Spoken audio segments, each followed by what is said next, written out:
Good morning, everyone. Welcome to the Yankee Model Investment Club. My name is Brent Gall, the president. I'll be walking our way through the meeting today. If you're joining us for the first time, welcome. Hopefully you'll learn a thing or two and feel free to ask questions at the end if something wasn't fully explained. If you're joining us as a repeat visitor, welcome back. I'll just be running through a couple of introductory slides like we do every meeting, and then we'll get to the meeting's agenda.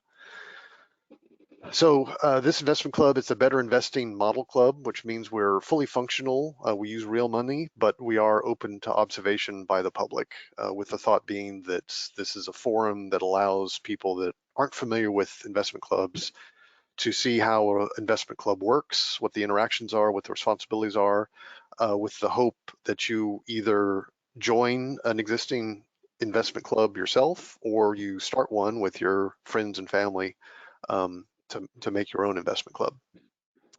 This club was formed back in 2008. We're currently 6 members spread across 4 different states, and we went solely online starting in 2011. We meet second Saturday of every month at 11 a.m. Eastern time. We're always looking for new members. We don't require any investment experience, just a willing to learn. We offer mentoring by an existing member, and really no limitation on where you live other than if the state tax laws require the club to file a return, we don't accept members from those states. All partners in the club, you have to be a member of Better Investing.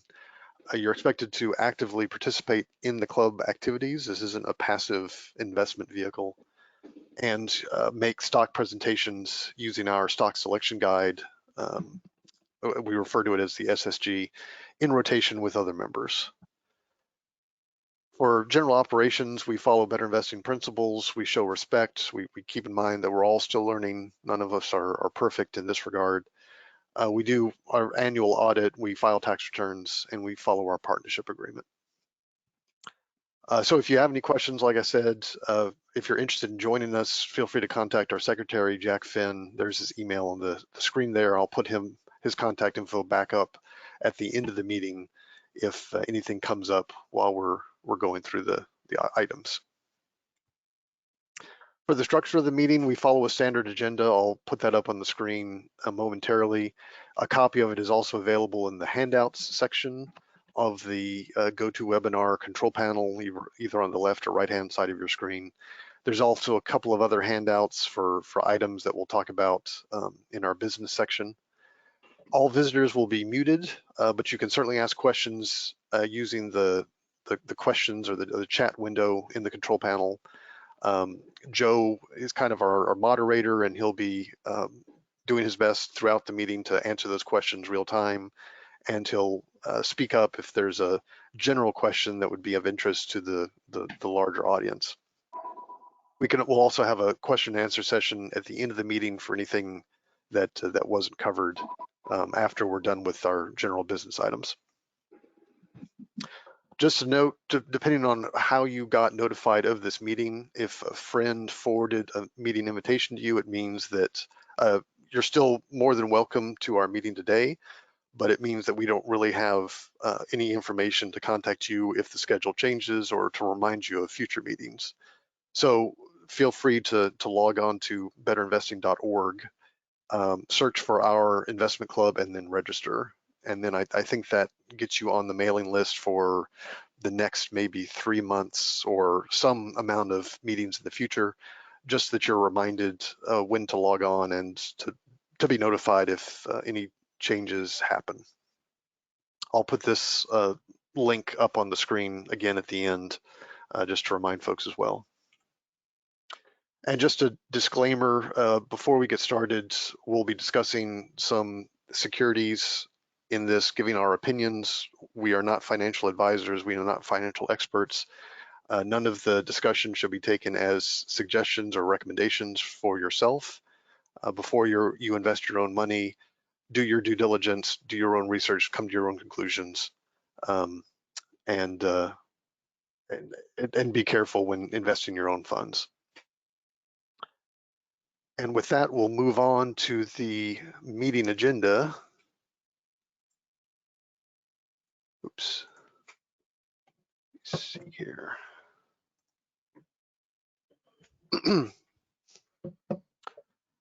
Okay, I think we will then move on to the educational segment. Sriram's going to present when to sell stocks.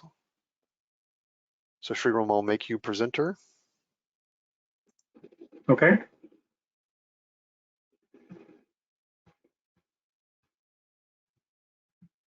Excellent. Can everybody see my screen?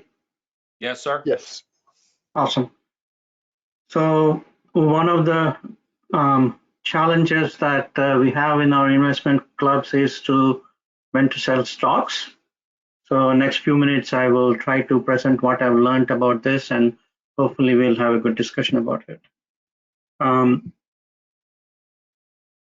If you go and look at some of the write-ups, especially on the better investing, you see there is a particular set of 10 tips for operating a stock investment club. Number 8 clearly says that probably the number one problem for stock investment clubs is knowing when to sell. So basically they recommend us to write a set of criteria to sell when we can sell a stock and use it frequently. Clubs are a little different from why we do operate as individuals. That's why I wanted to show you this slide. Is basically there are different reasons why as individuals we sell the stocks. People panic, and when the markets are volatile, they sell them. If somebody has a major change in their personal life, they sell them. Alternatively, if you have accomplished everything and you're ready to retire and you want to cash it out, that's a good place to sell as well. Or one of my dreams is when I win the big lottery, I don't need to invest anymore. I know, but I think again, of late we are also seeing people when there is a family emergency or a health emergency, that's also causes to sell individuals. Like I said, the clubs are a little bit different, so we need to step back and look at a big picture of why we want to sell. And maybe during my research I found out, I think this, I should have put a reference to it, but I think this is from one of the write-ups in magazine article. Basically they talk about 4 different categories of selling strategies. When number 1 is again doing your due diligence and using the evaluation to do this, to set some goals and use that as a reference to sell. When you find something better, that's the opportunity cost that will make you more money. So it's a good idea to sell what we have. Another way of looking at this is if the fundamentals where we originally did our SSG and we came up with a set of recommendations, and based on that, if any of those fundamental change, then we need to go back and look at selling it. And I like this one. The target price sell is if we reach our goal and if we don't want to, not lose more money, I think that's a good place to sell also. So there are different strategies people employ, different ways to sell stocks. Let's go into a little more detail, but before we go into how or when to sell stock, why sell stock? Again, this is similar to what I showed you in the beginning. Is when a member, again, this is comes to the club. When a member he wants to cash out, all of a sudden we need to sell some stocks to pay his cash, that are our cash. So that is one thing that we need to, sometimes we end up as clubs to do this. Again, a good idea some clubs do this is once a year they purge their portfolios, they're keeping it to fresh. So make sure that they're keeping track. I think we do a portion of it. I think we do that in our club, but I think we need to be a little more detail oriented on that. Another opportunity is when to sell. I mean, why to sell a stock is to, um, it's been doing well, but if we found something else that would give us a better idea, or for example, and the way to look at is again from our SSG language, the upside downside ratio is decreased. I think that may be a place to sell. We already talked about this, changing the fundamentals of a particular stock. That's a good time to sell as well. Again, following it on a regular basis, that'll help us. And then this is another thing. If we made a lot of money on a couple of stocks and maybe we want to keep our capital's loss to manageable minimum, I think again that is a tax advantage way of looking at things. I think this is one of the important slides of my presentation is when not to sell a stock. I think this is something we keep forgetting once in a while. Again, the ultimate goal for all of us is to double our price or our values every 5 years on each stock we buy. So the question is, if it keeps climbing, do you really want to keep it or sell it? I think that is a dilemma, and I've seen clubs which are, as soon as they hit their double, they're ready to sell it, and it's difficult to get back into a time where you are making profits on that. Alternatively, sometimes has happened on the March 13th, you see we lose a majority of it. People try to sell. Actually, in my opinion, that's a good time to buy rather than sell, panic sell. Some of these stocks that they sit there for a while, but they don't see much of an appreciation in the actual price of the stock. So is that a good thing to sell it at the time if it's not making increases? But otherwise, the company is doing well and in the long-term prospects are good. I don't think the price should alone be a criterion to sell the stock. The fourth bullet, as you can see, if somebody sold Amazon on March 13th, it was much below the price that currently it is now. So things happen, but I don't think we should react to that. And I think this is, I've seen one of these clubs, they are very reluctant to keep their money, hold on to it and plan and plan. They always want to do something, so they buy and sell on a regular basis, which is probably not a good idea. Having said that, I think I'm going to go next couple of slides on actually talking about when to sell the stock.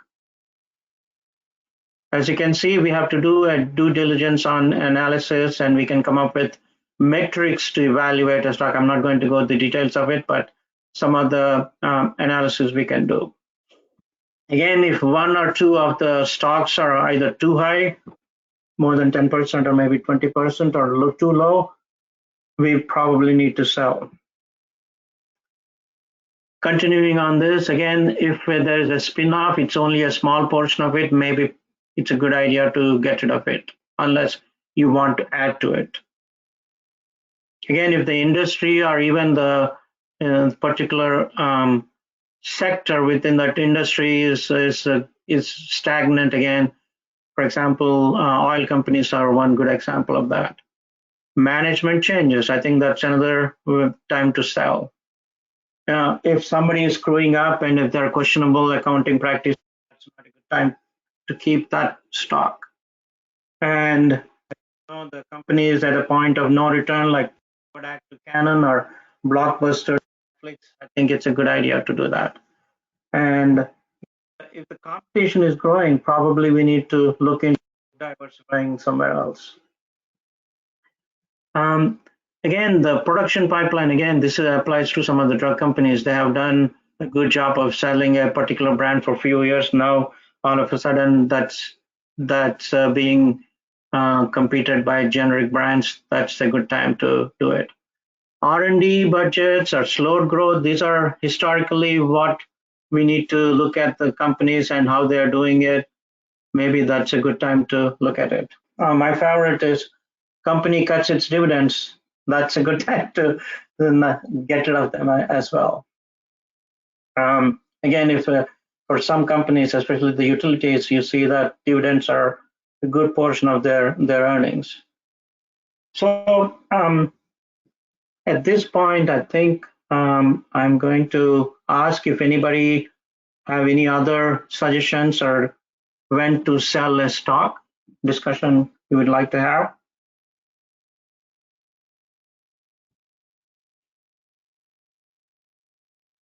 If not, this is my last slide. The bottom line is when we bought the stock, we did our research. So if we keep continuing to watch it and look at it, and we will get the clues on what changed and what we need to do with it. So my recommendation for our club is I'll put together a set of rules that we can discuss and finalize and keep that in mind for a periodic evaluation of our stock, and let's sell as we need. That's the end of my presentation, right? Excellent. Thank you very much, Sriram. Yeah, a lot of good points in there. Definitely a lot of detail that we didn't have time to get into, but yeah, I'm always a fan of checklists, or at least codifying what our rules should be, because as you mentioned, I think you can either get complacent and just let kind of stagnant securities kind of fester in your portfolio, or fall in love with something, and just because you've held on to it for 5 or 10 years doesn't mean that you should, hold it for one more month. Out of curiosity, have these rules, is it something that you've used in your personal and previous like investment club life, or would establishing this list of rules be something that you would create new? Some of these things we did use in our previous club. That was a face-to-face club. We used to have lots of discussions on this, and especially some of those people who are very passionate about one, especially if somebody made a recommendation to buy some, they are attached to it. So those have been a challenging situation. So that's why we came up with some basic rules. So yes, we did use them. Not all of this. I think there also we need to keep look an eye out for what's happening in the market. So it's changing, but still I think we can use some of this to keep our portfolio safe. Okay. Any questions, comments from the other members? I would note I finally got that to upload, selling stocks to upload to the handouts. I've been struggling with it since the meeting started. Okay, so yes, if any of the attendees want a copy of this, of Sriram's presentation, in the handout section, there should be a PDF version of the slide deck.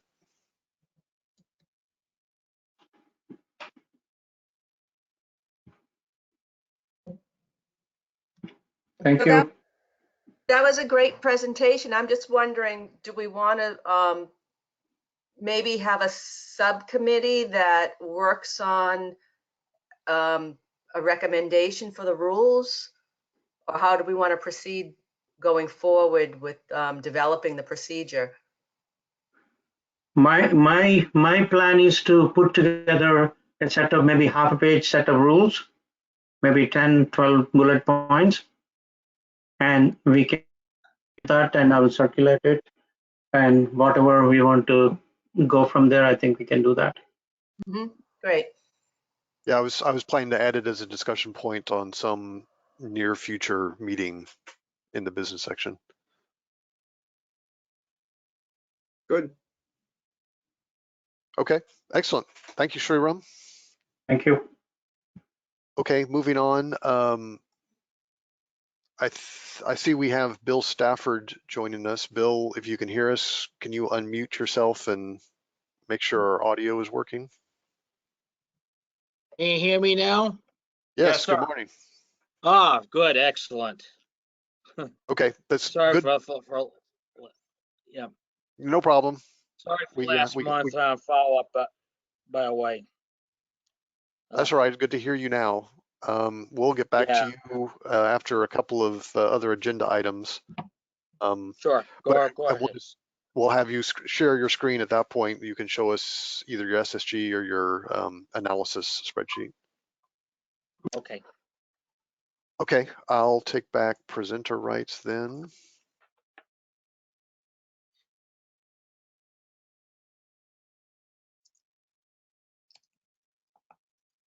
Okay, moving on down, let's go to Jack for the club secretary report. Okay, should I'll make you presenter. okay.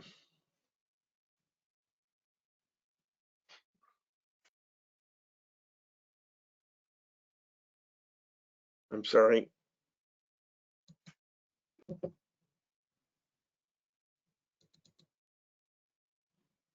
Okay,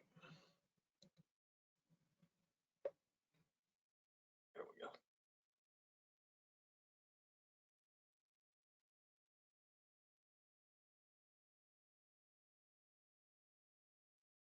all righty. Can you see my screen? Yes, Yes. sir. So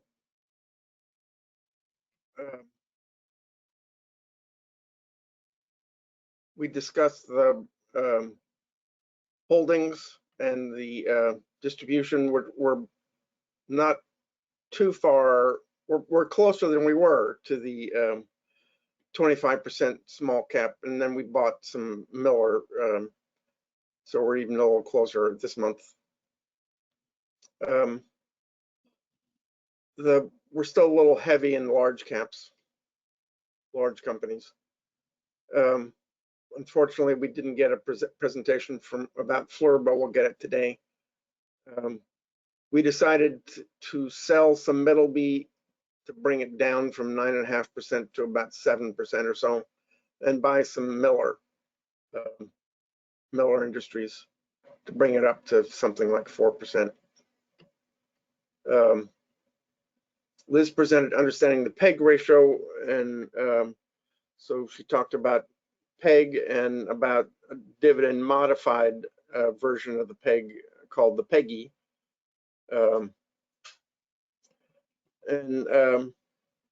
She referenced this Investopedia article about the PEGI, and so I put that here in the minutes, put the link here in the minutes.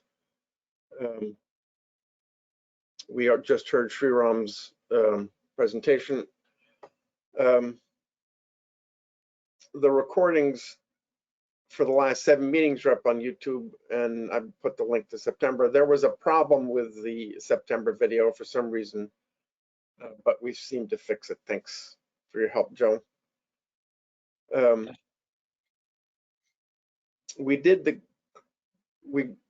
club renewal was due, and Ira and I, Brent filled out the form, and Ira and I cut the check. So that's done, I think. We finished up the brokerage change, and the only surprise was a $75 expense from Ameritrade for the transfer. We discussed the revised operating procedures, and voted to make them effective January 1st. The vote was 5-4, none against, and 1 abstention. There's some questions about how you become a member, so I referred again to the becoming a member document and in our public folder. And I put a link to both in the minutes. The watch list, I explained how the watch list works, and basically we pay attention to the watch list stocks by below price that was established by the SSG when it was presented. And if we don't buy the stock if it keeps hanging on. Then after a year or so, we have to review and either redo the SSG or drop it from the list. And again, there was a question about the PEGI, so I put the link here again. And the club has an annual renewal fee, but there's not a renewal fee to the club for the members. So it's just has to do with being a member of Better Investing in the online chapter. And the public folder is indeed read only. And we had a whole pile of visitors. What was it? 194 registered and 57 visitors. And that's it for the September minutes. Okay, excellent. Thank you. Let's move on now to Ira for treasurer's report.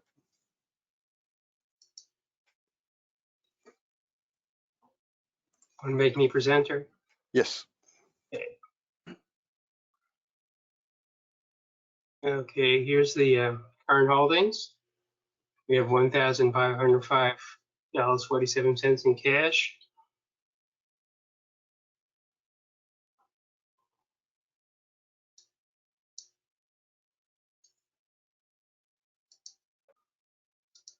Member status.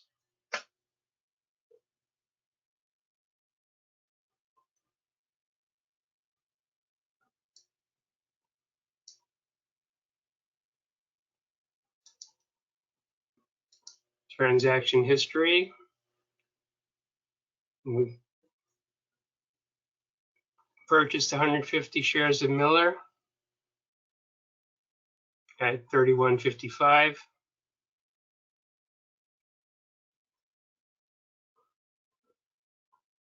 We sold 31 shares of Middleby. Okay. And have a dividend here from Miller of $9.54. And member payments are current. Okay.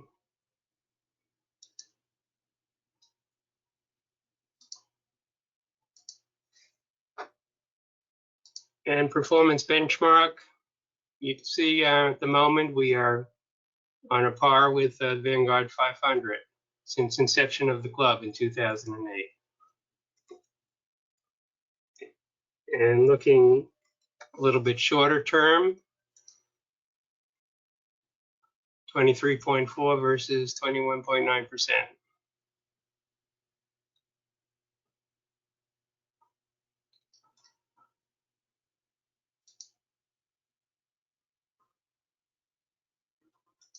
Investment performance.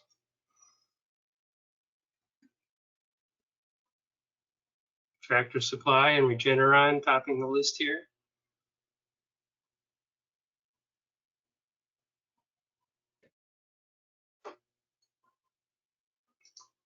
And member performance.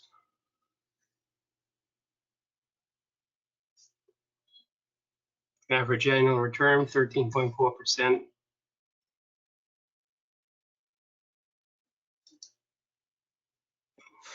And since we're getting towards the end of the year, let's look at capital gains and losses. Shiram talked about harvesting for tax losses. We may want to consider that at the next meeting or in December. We have a total return realized gain of 5,566.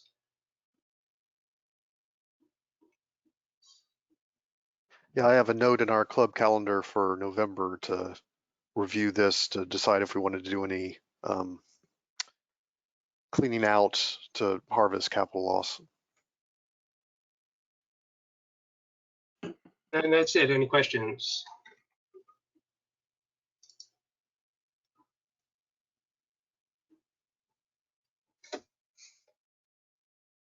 Okay, sounds like nothing. Thank you, Ira. Moving on to the agenda, it's now the stock to study. Bill Stafford is going to be presenting FLIR. So Bill, I will give you presenter rights here.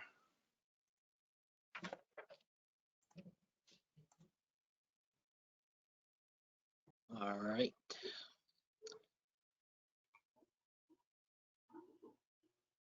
me show my screen. Okay. Let me shrink that down there. All right. Can anybody see my presentation screen? Yes. Yes, sir. Yeah, the spreadsheet. Yep. Okay, that's good. Let's start. Okay. First of all, good morning to everybody. Hopefully everybody's doing fine. This is a company. This is another COVID stock play, but also this one is also almost personal to me because this is the same company that makes thermal imaging cameras for the fire department when those 6 people got trapped and lost their lives out of that Worcester cold storage fire a long time ago. And that anniversary is going to come up pretty shortly. And also too, I work also at FedEx, so I'm a little bit concerned. And the reason why I wanted to do the stock because Amazon has already set up a thermal imaging display for their workers, making sure they don't get sick. So, okay, getting here. Oh, damn. Okay, may make some mistakes on the presentation plate already. Okay, that should be NASDAQ. Okay, oops. Okay, I'll correct it later. FLIR is traded on NASDAQ, not the NYSE. Its industry is scientific and retail instruments. We also have a SSG, SSG as well too. So location Wintersville or Oregon. Cash and debt right now, 839, but that debt I described the latest SSG, and it's 846.7. Morningstar has the growth at sales at 3 and EPS at 1.6. The moat is none. And Value Line has at 6% sales growth and EPS 7.5. And I just added one more thing from Charles Schwab. 4.6 sales growth for 1 year, 4.3 for 3-year sales. But the EPS is a different story. 48.0 for that's negative 48.0 for 1 year and 1.4 for 3 years. And I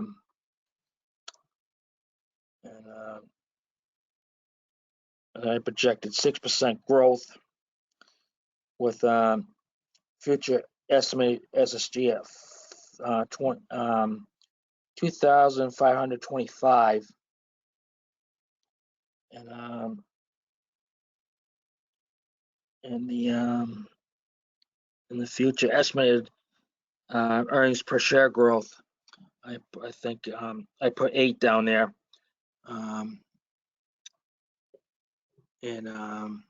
Okay, going on to number 2. I think I have the SSG up somewhere.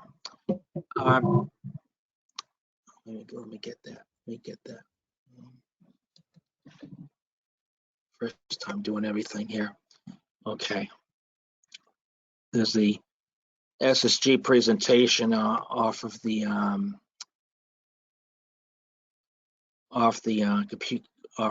online thing for everybody to say.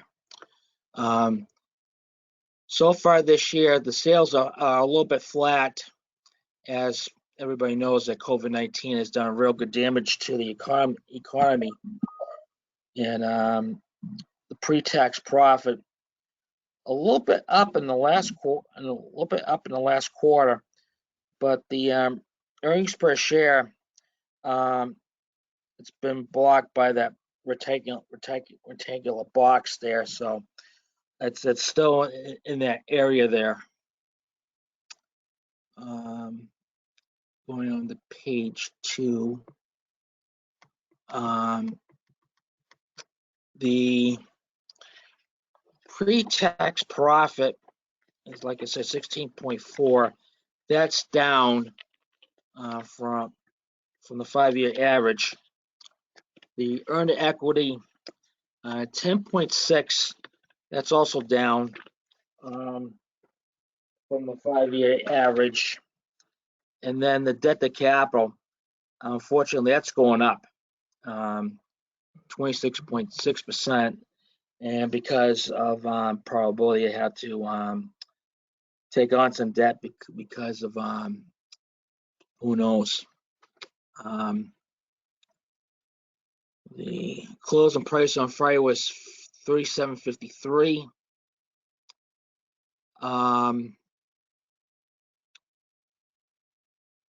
The current TTM is 1.5. The average price for earnings ratio 32.4. Current earnings price ratio 35.7.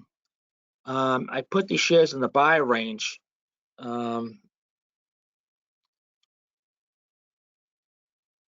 3.3 to 1. But the stock has not moved any place. I'll put up a chart here on that. You can see here, this is a 1-year chart of FLIR, and it's in a very tight range on, actually, it took a hit on 8.5 when it went down to $42.83. And right now, it looks like it's been going this steady on that. The RSI is on 1 year 61.4, which is almost overbought, by the way. And the MACD is almost flat.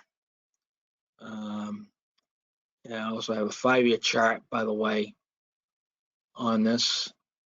As you see from the 5-year chart, most of your damage to the stock was this year alone. But from a 5-year high of about $60. So it's almost cut its shares in half, by the way. Also, too, they do most of the businesses with the federal government, and also doing drones for military applications, and mostly again, those scanners ready for the airports, because of the large arrivals right now, or somewhat scared arrivals at the airport.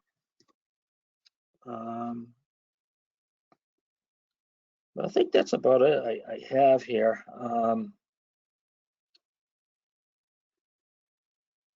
For the stock, I'm trying to go over some notes here. For the thermal imaging cameras was white hot as a start of the COVID-19 crisis, and I think the demand for the company products will remain strong, and slowing government spending and increasing competition could drag down growth over time.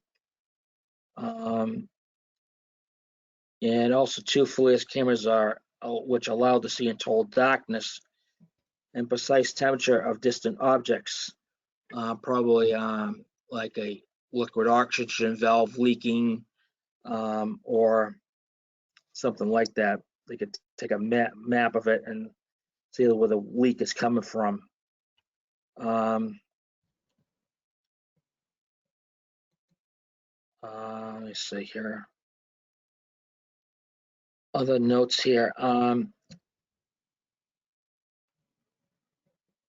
After several strong years, FLIR's growth rate could slow down. We expect the government will continue to spend heavily on to upgrade homeland defense, but many federal and state agencies have already made the necessary upgrades to offset the possible slowdown in government sales. And let's see here. I think that's about it I have on this company. So, can I entertain any questions? Okay. Thanks, Bill. Did we get down to like the risk reward section of the spreadsheet, or is that what you were just discussing from? Hello? Hi, can you hear us? Did I lose you guys? We can hear you. Oh, geez. Did I lose you? Can you hear us? Oh, dear. 3.3 to 1. All right, I'll just keep on talking. Just somebody tells me to shut up. Mm, Huh.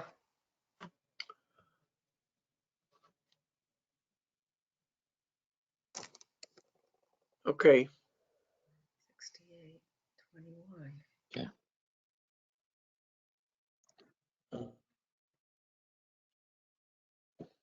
I think that's about it. I have to say on the company. Yeah.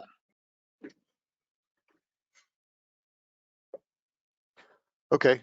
Well, I sent Bill a chat message. He I guess can't hear us, unfortunately. I don't know if maybe Joe, do you have any ideas? Like if we move him back to attendee and then back to a presenter or something? I'm kind of at a loss, unfortunately. Okay, let me see. He says he can't hear us. Boy.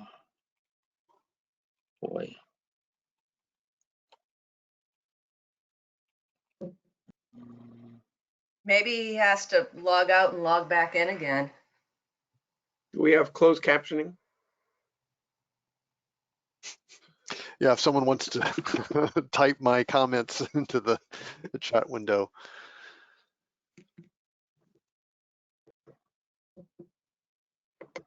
Why don't we move on, and if he could hear us, we could have questions later. Yeah, do we go on with commenting on the presentation or circle back? Yeah, I would, Brent. I would, we want to wrap this portion up. So I would, he can always see it on YouTube after. Sure. But we need to discuss what was presented. Yep. Okay. Well, I'll just, I guess, kick off then. I struggle just with the visual analysis, which is namely, looking at section 1 of the SSG with the charts. The historical revenue growth I had at like 3%, which is pretty flat. And then the pre-tax profit and earnings per share was flat, if not decreasing. So that kind of lost a lot of favor with me just right off the bat. I've heard of FLIR. I don't know that I've ever used them in my work, but they have name recognition, at least in my case. I'm guessing what the thought is that there'll be a massive revenue increase with companies and government buying imaging technology for COVID. It doesn't look like historically that they've been a massive growth vehicle. So I actually had, like I said, a historical growth of 3% for revenue, and actually a negative historical growth for earnings per share, which kind of turned me off of it. So I didn't really actually pursue much in the second page of the SSG, just because I guess I'd want to see a few quarters, if not years, of increased growth to make me feel a little bit better that they're on the right path to increasing share price and earnings per share. Other comments? Yeah, I came up with similar results. As I understand it, they have been heavily dependent on military and remote sensing platform kind of thermal imaging, and those contracts have been declining somewhat, and they've been trying to get a consumer line going in various ways, and they weren't able to make that happen. And even with this pandemic the last year, they've been doing some things, but it's not enough to overcome their other difficulties. So if you put a 30 or lower PE on them, on the projection, then I come up with at best a hold. So I agree, until we can see their earnings growth on the chart, I think it's not the one to buy. Okay, thank you. Other comments? Yeah, I agree with both of you on that. Their sales have been anemic. I think the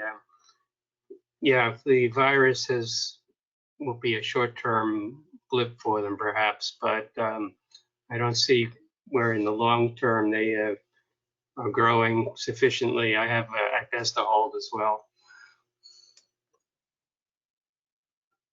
I also have it on a hold, and thank you for reminding me to just look at the first page where the numbers are not trending upward, so I don't have to waste time going to the second page. But it was a good exercise for me. Yeah, I remember, I get probably in the olden days of Better Investing, but they used to refer to, I think it was right after section 2 on page 2 is kind of the barbed wire fence between 2 and 3. And it's that if it's not a good quality company, there's no good price that you can get for something that's a bad buy sort of thing. And for me, I took it one step further, just for even if it was, rocky trends, but overall a good upward direction, it would be different. But it looks like they've just been kind of plunking along, at 3%, which is fine for huge companies, but we're looking for more growth opportunities. Steve, Sriram, you have any comments? Yes, I do. I agree with you. I think a couple of things that, in addition to the variation in their earnings, the debt seems to be very steadily growing.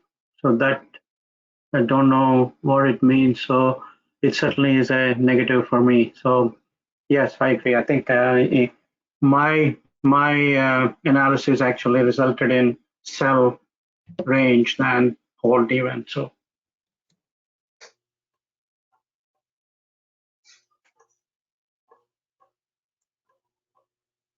Brent, Yes.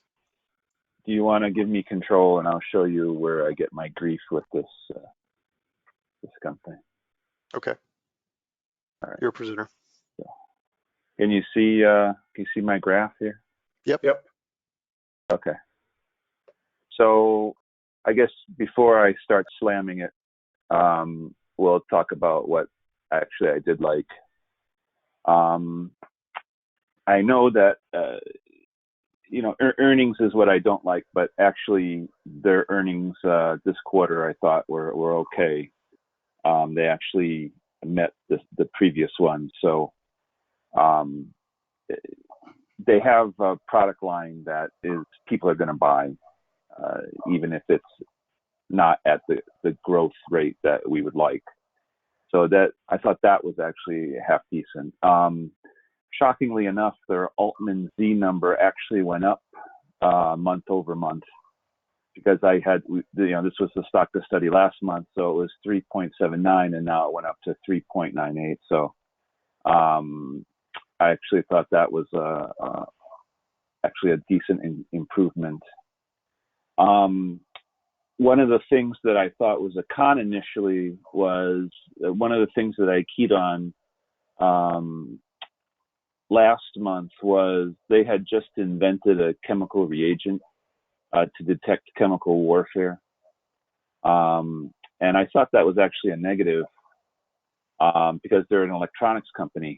They're not like a chemical company. I thought that should be more of Dow or Monsanto kind of a thing.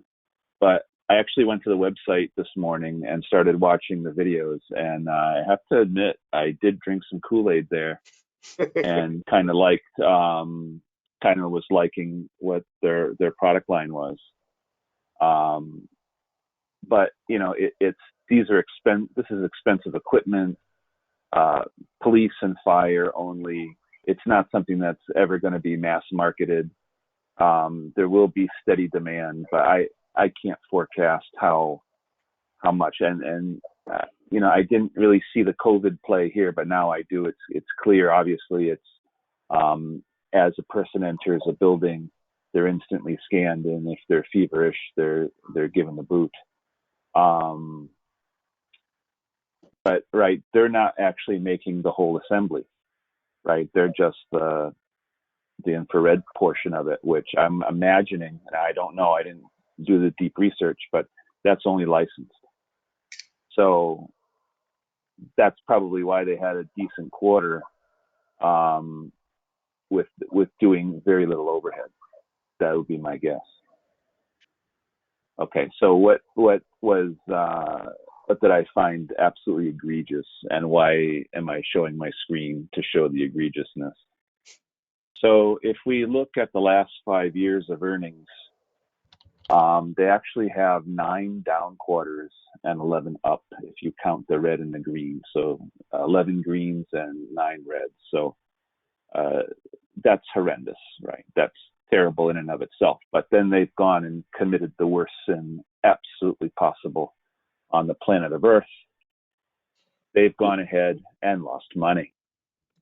So I can guarantee you there's no way that I'm going to say we're going to buy a company that would, you know, if it was 5 years ago and it was during, say, the Great Recession and there was a reason for it, okay.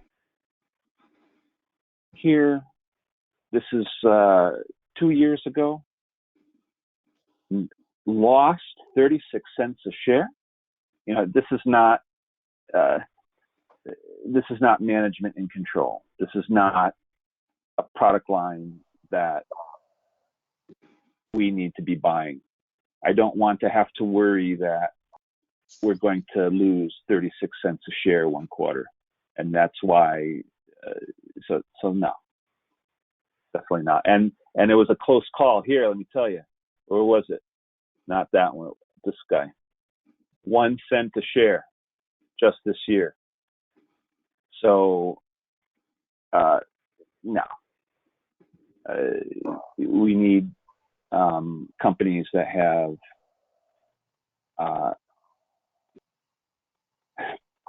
you know, of course, optimal, you want to see the earnings grow quarter over quarter. That's even Microsoft, Alphabet, Visa, it doesn't happen. But they need to hold. They need to withstand. And here you actually see a huge 36-cent loss, and here you're almost losing. You're at a penny. Just not the quality that I think that the club should adhere to. So you know it's down, and it's down significantly, and it's down for a reason. So you know, are they going to have a sustained product line? Yeah. Are they going to? Is this company going away? Absolutely not. Is it going to go bankrupt? Absolutely not.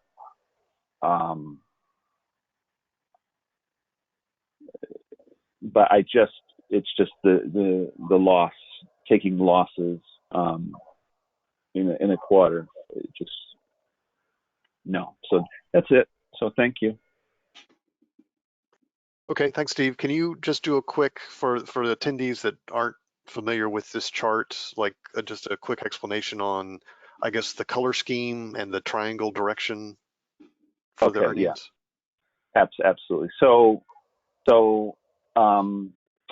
in my opinion, the stock market boils down to two words. The first word is earnings. And are your earnings going up or they're going down? That's all anybody wants to know.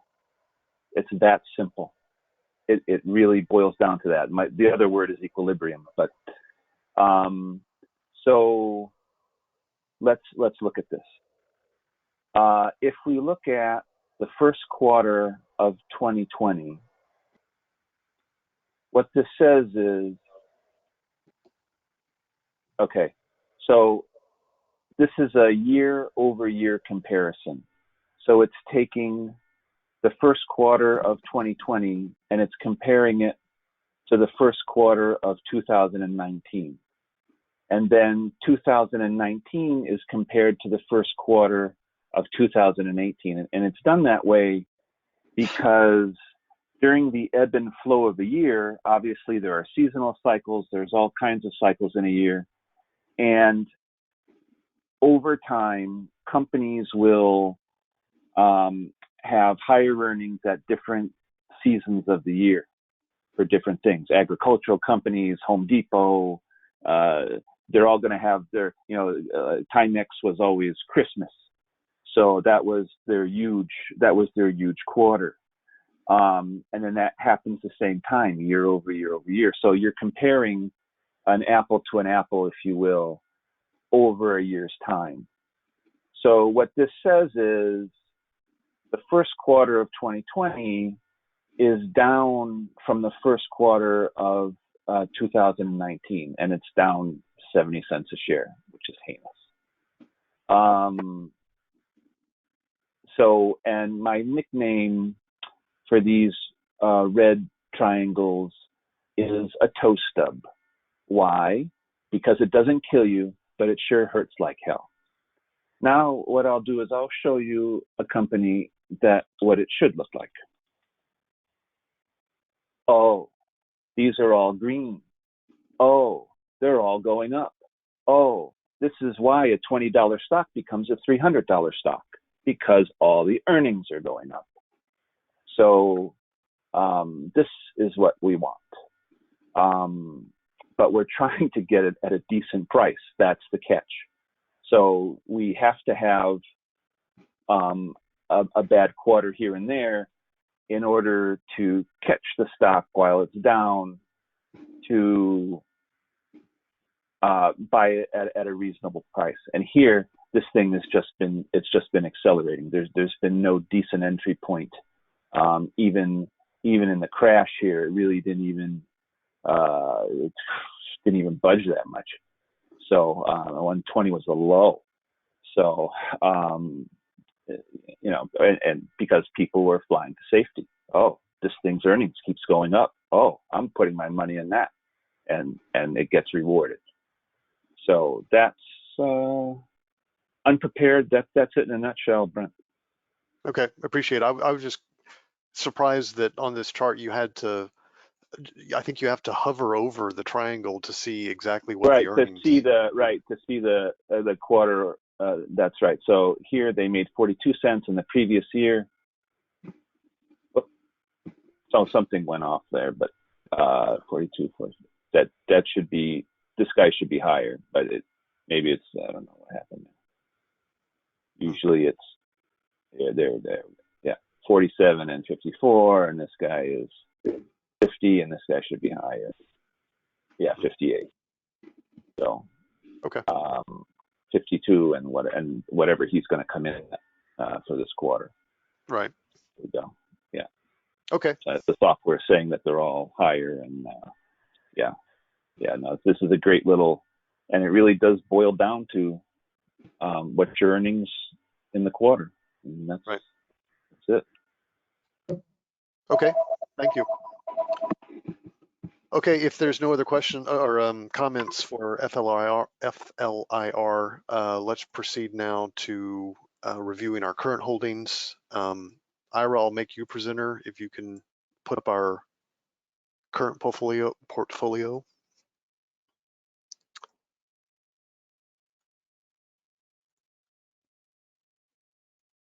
And then I will start us off with Fleet Corps.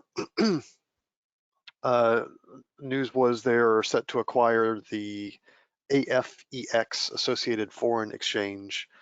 Their business model is a simple, seamless cross-border payment solutions for small and medium businesses. So to help payments for across countries' borders.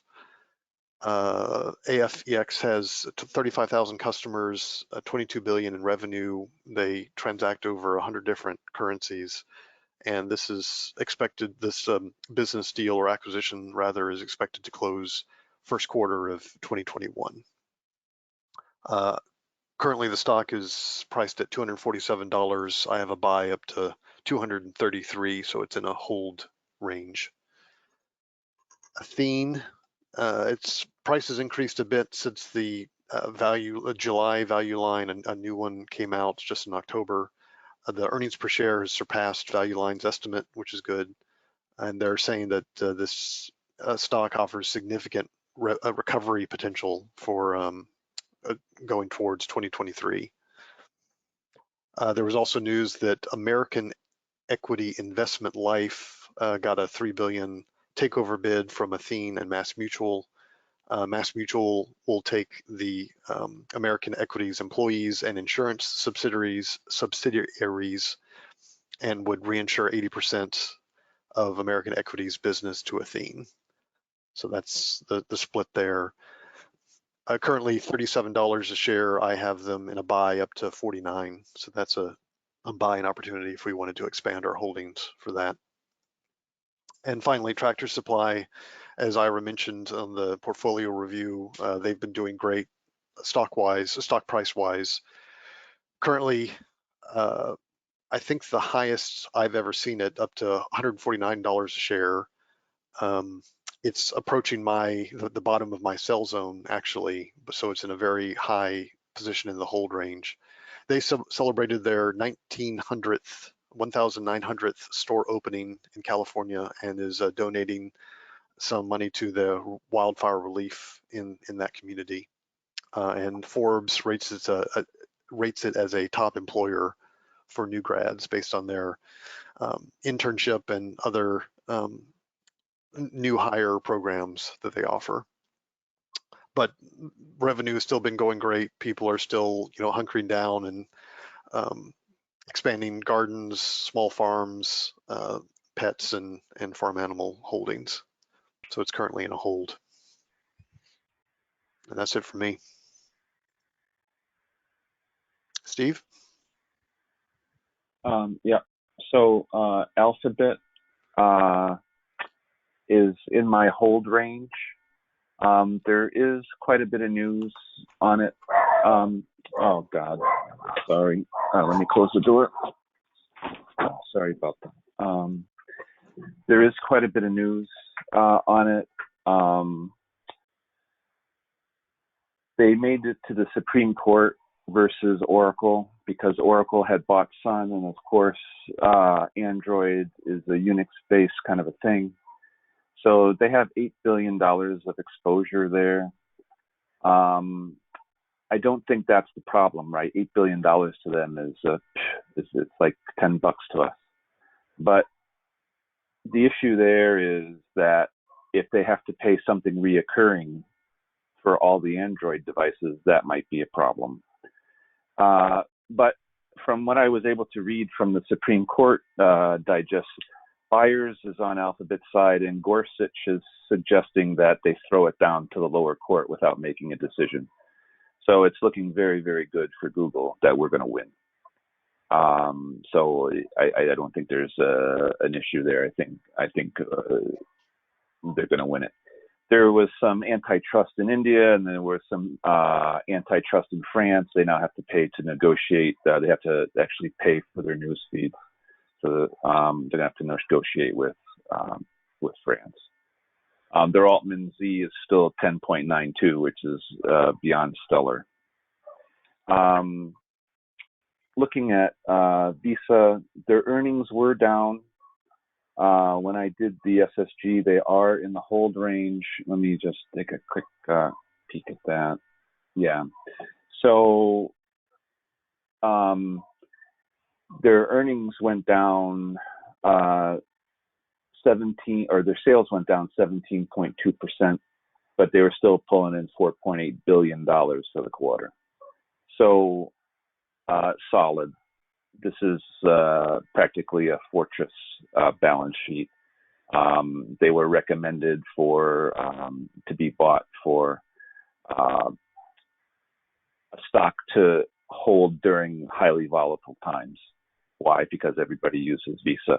The other thing that I noticed in the news segment, without getting into each piece of it, is they're very, very, the other thing I really like about them is they're very, very tuned into what the latest trends in financial technology are. So because of that, they're like they've got an agreement with PayPal to make payments better and faster, and that's global. That was a global one. So it's just great, and they're in my hold. And on these two, I wouldn't touch it. I would just leave it, especially with the volatility that's going to be coming up next month. Thank you. Okay, thanks, Steve. Ira? Okay, Regeneron, the earnings are coming out November 5th. I have them in a hold with a buy up to 505. They're now up to 602. If you've been following the politics, of course, Trump took the Regeneron antibodies, and now he's raving about it as a cure, and that's given the stock price kind of a boost here. They are seeking emergency use authorization now for their antibodies. They've completed phase 1 and phase 2 with favorable results, and they're still doing phase 3 on it. In Gentex, I have as a hold, buy up to 20, they're at 27. Their earnings come out October 23rd. The news on them is they are partnering, they've formed a partnership with a company in Canada called ReadySpec, and they're going to be developing an eye imaging technology for early detection of Alzheimer's. So that's kind of far afield from their automotive business, but apparently they have expertise in this type of business. So I'm not overly concerned about it, but it was interesting to learn that. That's what I have. Okay, thanks. Jack?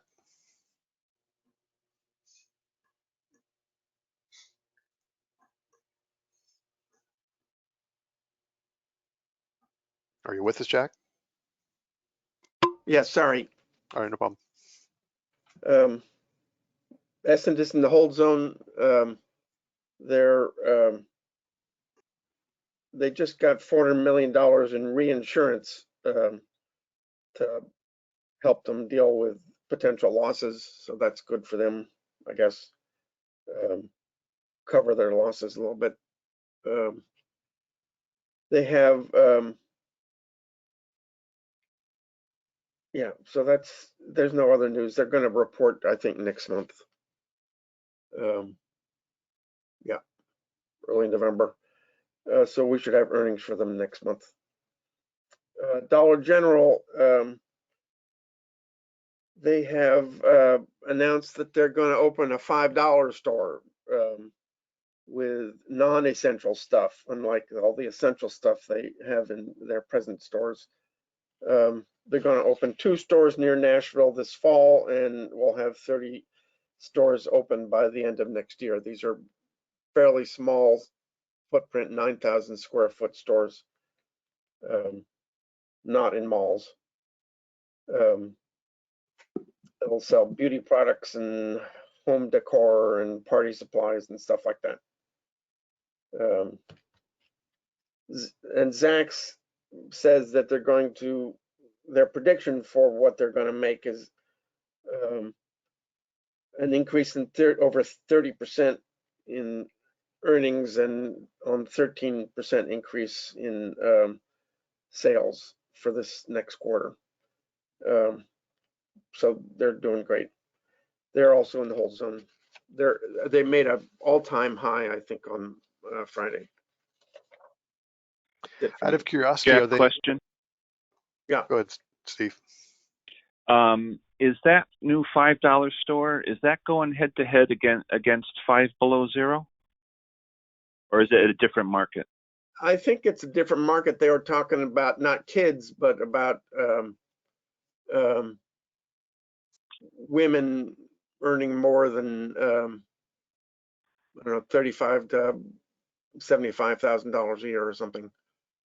So better stuff, but not kid stuff. It's not the tween teenager market.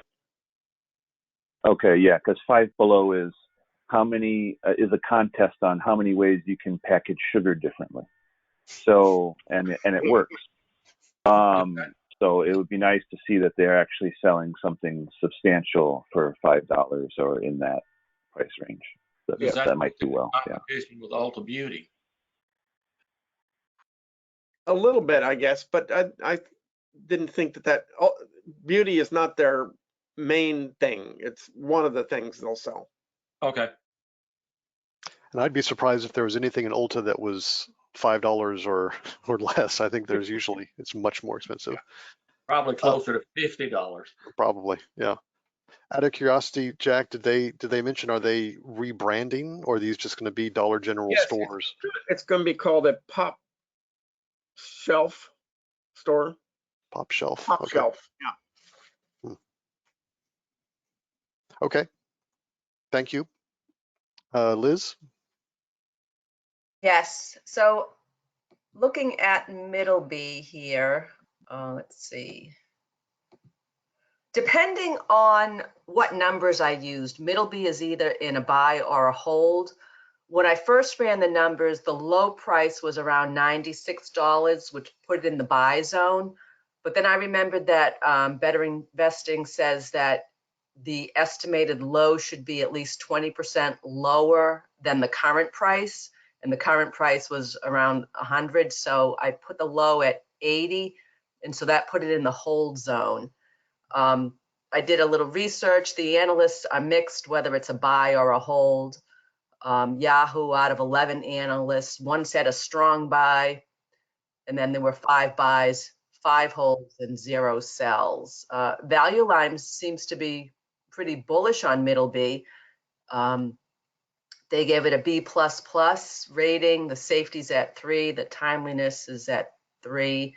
The 3 to 5 year price projection, Value Line says, is 135 to 205. The appreciation potential is between 50% and 125%, with the annual total return estimated at between 10% and 23%. The Value Line is pretty widespread in its 18-month price projection, with a low of 43 and a high of 133. Their analyst said that the stock offers well above average capital appreciation potential over the long haul.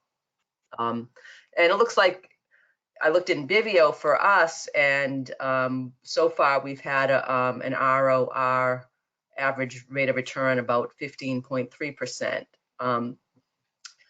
They recently have a $650 million convertible note offering, and the proceeds are expected to be used to pay down an existing term facility, and also to give Middleby time to carry a higher leverage ratio.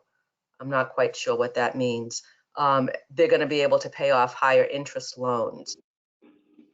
So on the downside, over the past 3 years, the pre-tax profit has gone down, the rate on equity has gone down, and they've added, their debt to income has gone up. So I wonder, what does that say about the management? Their relative value from my SSG is 82, and Better Investing says that 85 could indicate hidden problems. So we've got the third quarter earnings report is going to be due early next month, I believe before our next meeting. And I'd like to hear how they're going to pivot to other aspects of their market, like ghost kitchens, their consumer retail, indoor and outdoor, and food processing. So I would say it's in the hold zone, and that would be my recommendation, to hold it.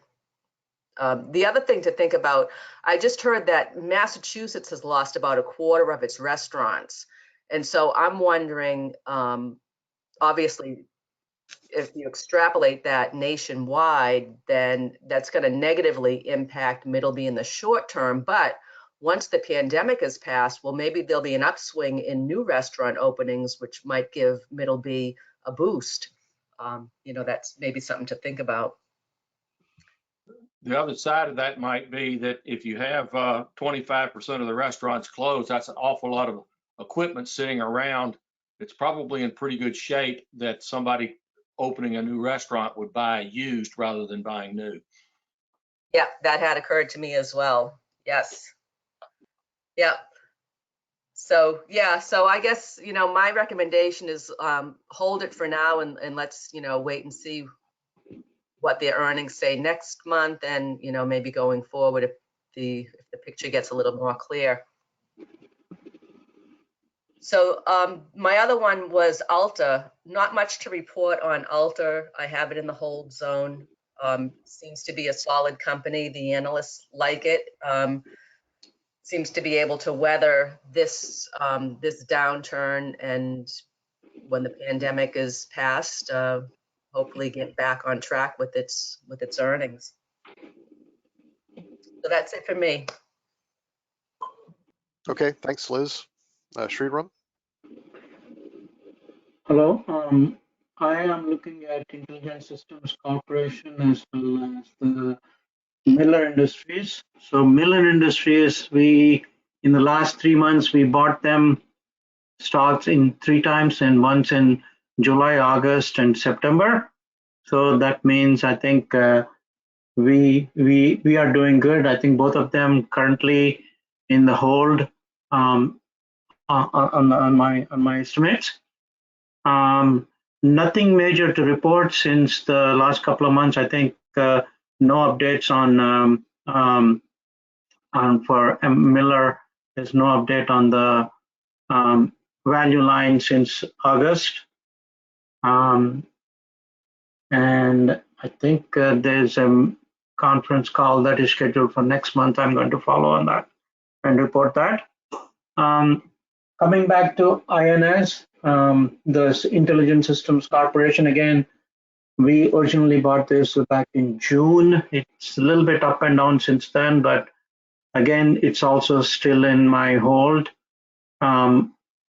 It's about $41 currently. Nothing major to report on this either. I think, again, they don't have anything scheduled for another month. I think 2 months in November, early November, I mean, 1 more month for their meeting. So I will follow up and I'll present to you a detailed report next month. Okay, thank you.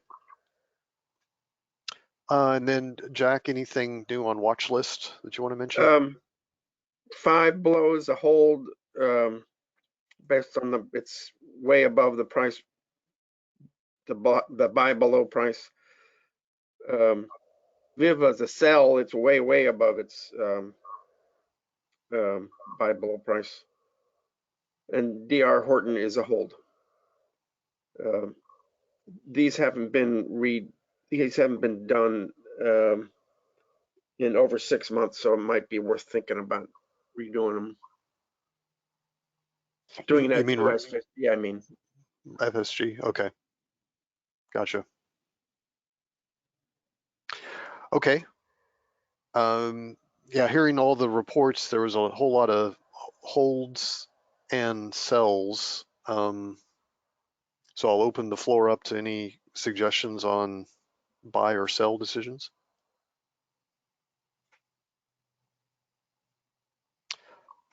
I'll throw out that we could buy with the existing funds Athene. It's dipped down in price. that was the only buy I heard. Was there another buy? I think Liz said Middleby was kind of a buy/hold Yeah. question. But Middleby is slightly higher as far as a percent of our portfolio, so we could. Yeah, Athene's down at 6.5% or something, right? Mhm. Is that what it says? Yep. Brent, is there anything that needs to be brought up percentage-wise? Well, Miller's still pretty low, it looks like, at 3.7%. What's the other one that's down there? I think Miller's are low. Oh, and Ulta is 4.5%. Yeah. So Athene was the only one that I heard that was in the buy, aside from that questionable Middleby on the cusp there. Mm-hmm. Yeah, Athene has had like a recent downturn in price. I don't believe it's because of any fundamental business problems. So it could be just a buying opportunity. Yeah, I'd rather go with Athene than Middleby, that's for sure. Yeah, I really don't want to put anything else into Middleby. So, and my vote is anything but Middleby. So we need to bring it up about 1% in its holdings, bring it to 7.5 or something like that. Yeah, I think even if we put all of our cash into Athene, it's still going to be behind Middleby and probably Right. another 4 or 5 holdings. Right. I would go with That that. works for me. Yeah, so would I. I agree. Okay. I agree as well. Okay, perfect. Good. All right, we'll buy with available cash, Athene. Any other, I guess, sell proposals? Okay, hearing nothing, we will move on now to, I'll take back presenter rights, put up the agenda. Okay, just to go through old business, Jack mentioned it in the minutes review, but club renewal, I think I actually got a receipt that we are now renewed through, I guess, September 2021. Each individual member should have gotten some notification, I believe, for your, I guess if you wanted to pay any extra for online SSG or the data subscription or anything like that. I think those are 2 different renewal dates. But as far as the club is concerned, we are renewed through September of next year. For the club works too. We got the checks to work. Oh yes. Signature checks. Yeah, how was that? We have dual signatures, right? So you just mailed it to Ira? I signed it and mailed it to Ira. And I mailed it in.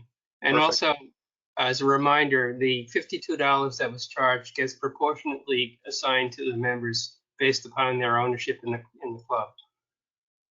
Yep. Okay. Sounds good. For the club officer term limits and assistant treasurer as official office, these were incorporated into our documents. Is there anything further we need to discuss on that? I think we voted it last month. We don't need to re-sign anything, right? I don't think so. No, I don't think so. It becomes effective January. And is it in Vivio now? The new version? I think it is. Okay. I'll check that I got the right version in there, but I think so. Okay, great. Then moving on, the steps to take on becoming a new member. So this is the latest draft. Before we started the meeting, there was some discussion on the item 1, the signing the partnership agreement.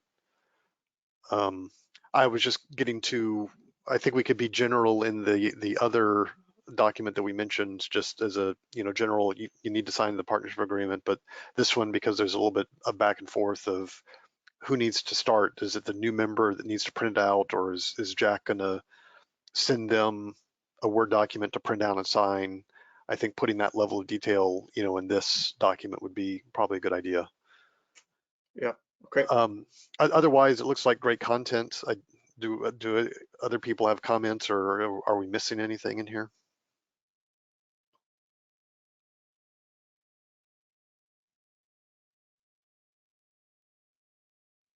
Hearing nothing. Is for the get access to Bivio, Jack, or I guess Ira, is that first, do you need to like create an account for them, or We invite them. you Yeah. invite them? Okay. That might be worth mentioning, is just if they don't like to, do they access it through an email or get a code or something in an email? And if they don't see anything like that, I think the the treasurer needs your name and tax ID so they can put you on the roster and invite you. So I'll make that a little clearer. okay, gotcha.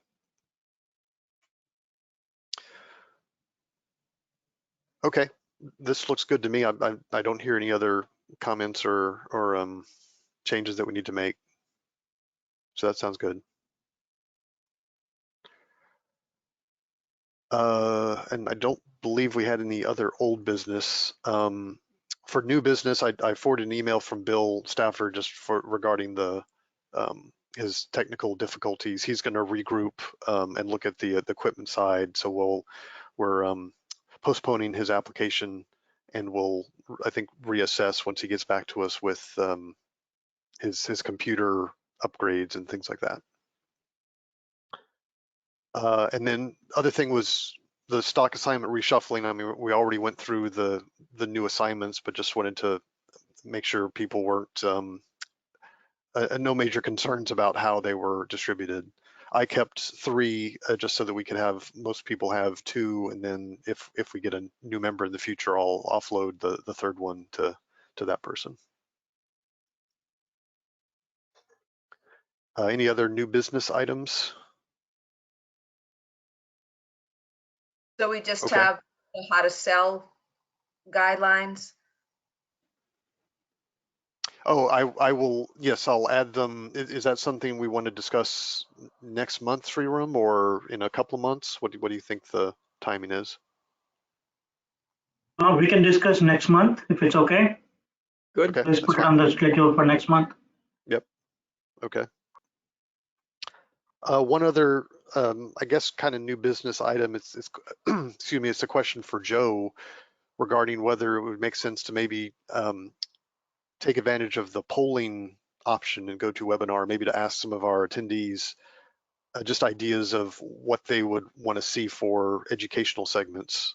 Not that we would be signing up to do them, but just as get some inspiration on what many folks would be interested in seeing presented. I don't know if we can use a poll with open-ended questions to be answered. Oh, okay. I think it's choices type thing rather than open-ended. Just free entry. Gotcha. Okay. I will check that to be sure I'm correct, but okay. That would make sense. That you can, yeah, you click a button instead of like free entry. That might be something that I'll add maybe as the kind of introductory slides for next meeting. They could drop ideas into maybe the chat window or questions or something. Okay. The chat, well, they don't have access to the chat window. They would go in the questions box and say something to the effect of, how about this idea, or how about that idea? Yep. Might be.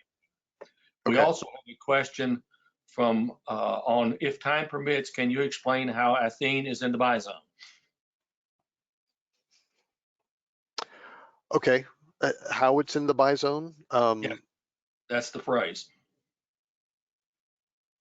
I just, like, recently we have, so the way the structure works is that on a rotating basis, members present stocks, like you saw. FLIR was presented by Bill Stafford as the stock to study this month. When we decide to buy a stock, we take whoever presented it, their judgment, their SSG, and use that as kind of our guidelines for the buy zone as well as the sell zone.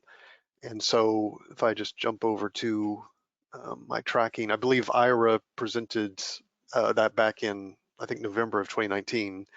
His buy range was up to $49 for Athene, and the current share price for Athene is around $37. So it's just the current price is less than our buy range, therefore it's a candidate for increasing our holdings. The questioner also noted the earnings per share is minus VE earnings per share, and I'm not sure what that means.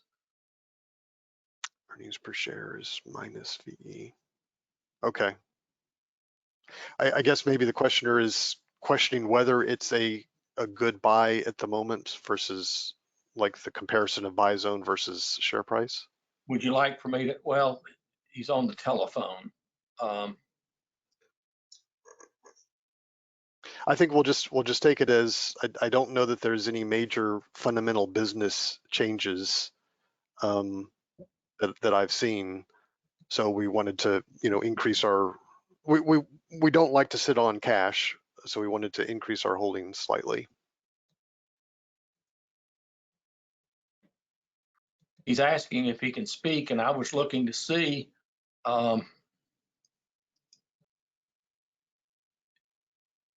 it doesn't have a place that allows me to open him up because it's on the telephone. He or she, Ali. Ali, enter the audio pin #86100# and see if that gets you the ability to speak.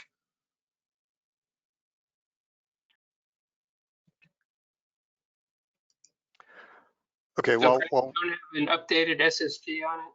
I have. I'm here. Can you guys hear me now? Yes, sir. Yeah, I was unmuted by the presenter. Thank you. I appreciate you guys taking my question up. Yeah, I was just looking. I've been. This is my second meeting. I appreciate you guys inviting us.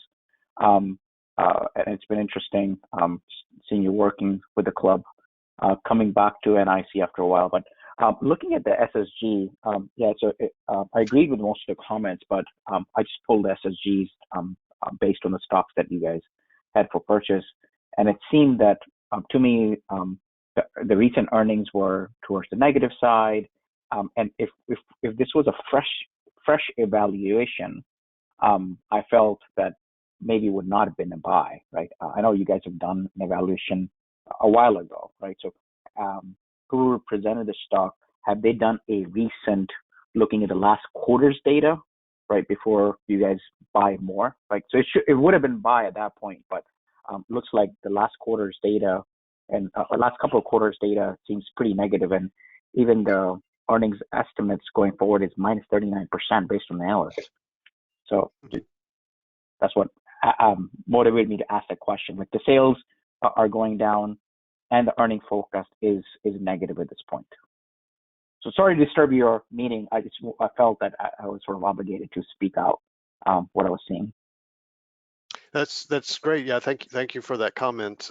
Looking at the quarterly trend analysis and like toolkit, yeah, and the March quarter decrease in earnings per share, I couldn't tell you exactly what that was from, whether it was from like another acquisition or other, kind of one-time use or one-time event. But in the June quarter, it looks like it snapped back and as was it stepped increased a little bit, but the sales are still down significantly, and the trend lines are down as well. So that potentially could affect. That's the only reason I was putting it out there. So that's fine. Yeah, I don't have explanations for those. I think I'm just chalking it up to kind of a jagged, revenue line, and we're taking it as a buying opportunity at a lowered stock price. If those trends continue, yeah, I would recommend that we exit, but I think it's more of a one-time blip that they'll hopefully weather and come out the other end looking better. But thank you for the feedback and the questions.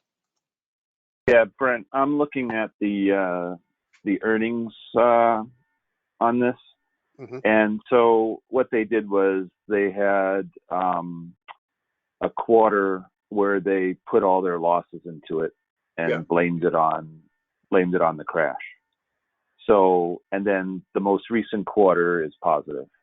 Mhm. So that's what happened there. So when you do that, you're going to get punished, and that's when we're going to buy. So Right. if the model hasn't changed inherently underneath, and they're just doing a big giant write down, which it looks like they are,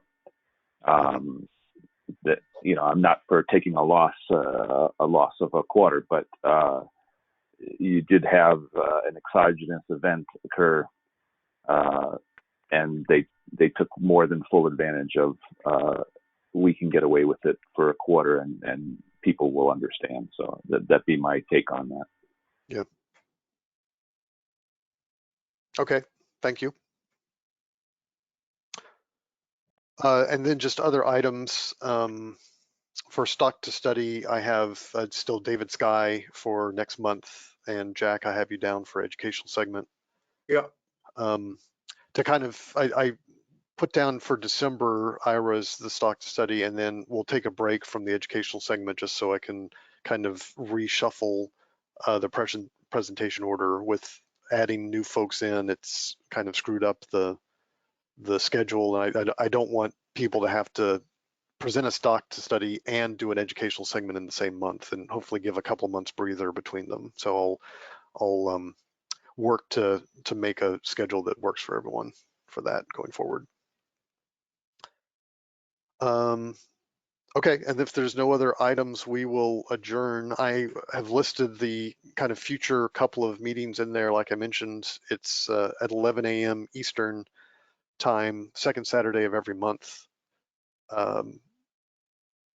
And we'll be back in the same format. Next meeting is Saturday, November 4th, same time, like I mentioned. 14th. I'm sorry, 14th, sorry.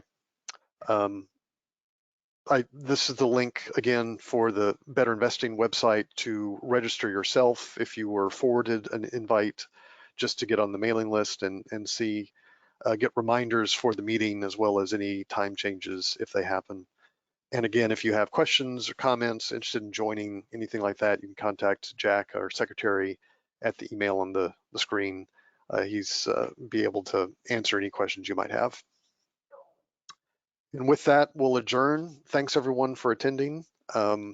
Make sure you vote in November. Our next meeting will be after the election.